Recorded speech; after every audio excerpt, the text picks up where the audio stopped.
Hello, Paul. How are you doing? Good morning, Jacqueline. How are you? Hope you had a great weekend. I did. It's really getting chilly up here in Maine. We this morning it was 36 degrees outside and I got myself Oh, to the gym. So we're really entering winter. that's so great. Oh, I forgot you like it and I was Like, expecting a well, is DC still pretty warm or no? it's kind of fall and leaves are falling.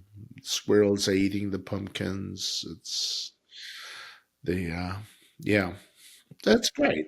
Yeah, just so Our squirrels are getting very fat. I've really noticed it this year. I don't know if the Maine squirrels are fatter, if they have to get fatter. I don't know, but they are chunky. It's awesome.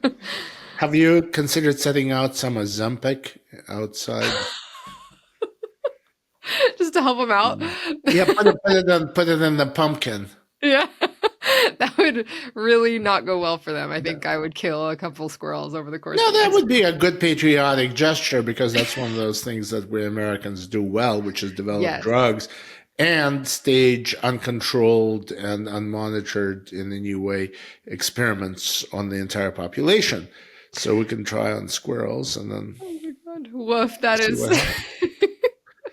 Well, I will take us through last week's headline. I feel like I always am able to cut off a crazy conversation before it gets too far down the line with Yeah, I can keep going through going, last you week. know? No, it's okay. No, I'll take us through last week's headlines. So our cover story was Paul's monster of a story, which is what we're going to be talking about in today's episode. It is about how cancer centers are adapting to life without site visits as NIH changes CCSG or Cancer Center Support Grant Review. So we'll dive into that in a lot more detail. But the rest of the issue last week was really strong. I had a follow up story about Grail.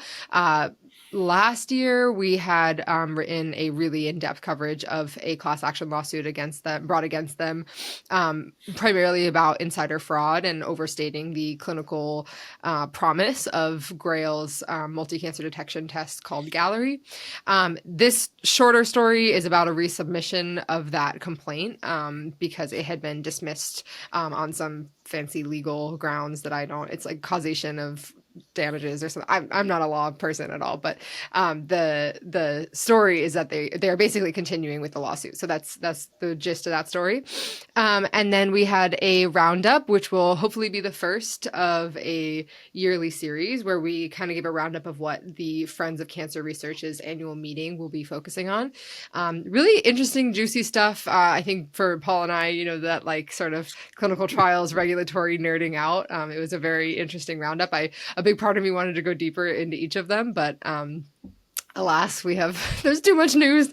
And then we had a really, really, really awesome guest editorial by Deborah Fippard, Chief Scientific Officer at Precision for Medicine, about how GLP-1s like Ozempic, funny you mentioned it, Paul, The but squirrel use, veterinary use. I don't even know if it's veterinary technically. no, Yeah, yeah, it it's is. like wild animals though. I don't know Wild actually. animal use of it. Yeah, Yeah. intervention. I don't know, but the guest editorial was not about squirrels. It was about humans and how GLP-1 drugs are reshaping patient physiology and the future of oncology. And it's a really, really comprehensive guest editorial. It goes into how these drugs impact cancer biology, cancer incidence, cancer therapy, clinical trial design, advanced precision medicine, blah blah blah, et cetera, et cetera, et cetera. It goes on.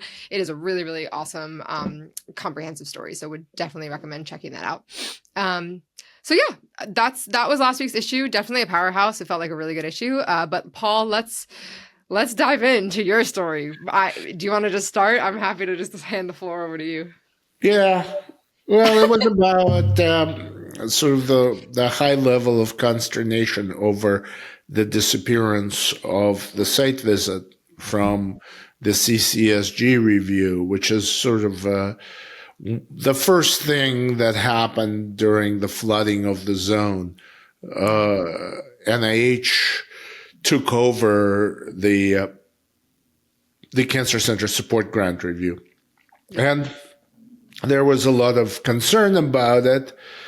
Some people saw and still see implications from perhaps the 2025 plan, all of this stuff. But At the AACI meeting, which was here in town on October 19th to 21st, there was some really interesting discussion of this and about what actually is happening. And interestingly, what's really happening is NIH convened a review group, and really everything is about the quality of your reviewers always. And that review group was pretty spectacular. I mean, uber experienced people, focused, who were able to do the reviews, and some actually are saying, you're going to like this more than you like the previous system, which runs counter to our expectations because we were catastrophizing and with good reason. I mean, sometimes you really have to catastrophize if you're realistic. But in this case, what seems to have happened is, the cuts did not materialize thanks to Republicans in Congress and Democrats as well. It was a bipartisan, support for NIH is still there. All of the cuts to the indirect cost rate didn't materialize. All of this is really happening, and the cancer centers move from NCI to the Center for Scientific Review at NIH really didn't seem to have produced catastrophic results, as predicted. But there is something that's actually happening, which is really interesting, which is, the cancer program is different from everything else in medicine and at NIH. It's got its own institutions. It's got its own traditions. And one of those traditions is the site visit. Mm-hmm. We actually, I got deep into the history because I kind of had to. I couldn't keep from doing that because for as long as I've known this, there have been site visits, right? And a site visit is kind of a cultural event, which people show up from all over the institution and beat their breasts saying, we support the cancer center. We love the cancer center. We fully support the cancer center director, who is the most wonderful person we've ever met. And then a House member or Senate member, ideally an appropriator, shows up and says, my aunt died of cancer 30 years ago, and look at how far we've come because had she gotten that cancer now, she'd be 180 years old, but she would be healthy. So anyway, so that kind of stuff happens at the site visits. And also, there's a training aspect to the site visit. And people love it. People love it because they can do a little bit better. So we don't know historically whether the first set of cancer centers received a site visit. I would guess they probably did, but they were deemed the first bunch. But then after that happened, and there was some discussion about getting rid of it. For a while, it was sort of optional. But if it was optional, people are saying this is an option nobody really wanted to exercise, which was another thing that was really fun with this. As I called Skip Trump as a historian, he said, in 2014, when I was director at Roswell Park, I chose not to have a site visit. And I said, that's a twofer. But he didn't have anyone to impress. It's a freestanding cancer center. It's not Matrix. He didn't have a dean that he was otherwise fighting with, which is a normal thing. You fight with your dean. But and the place was running just fine, thank you very much. So he had nothing to really gain. But actually, that's another thing. People really like site visits because it allows people, it forces people during the review, or really through, it takes a long time to prepare for CCSG. During the entire preparation, it forces people to speak to each other.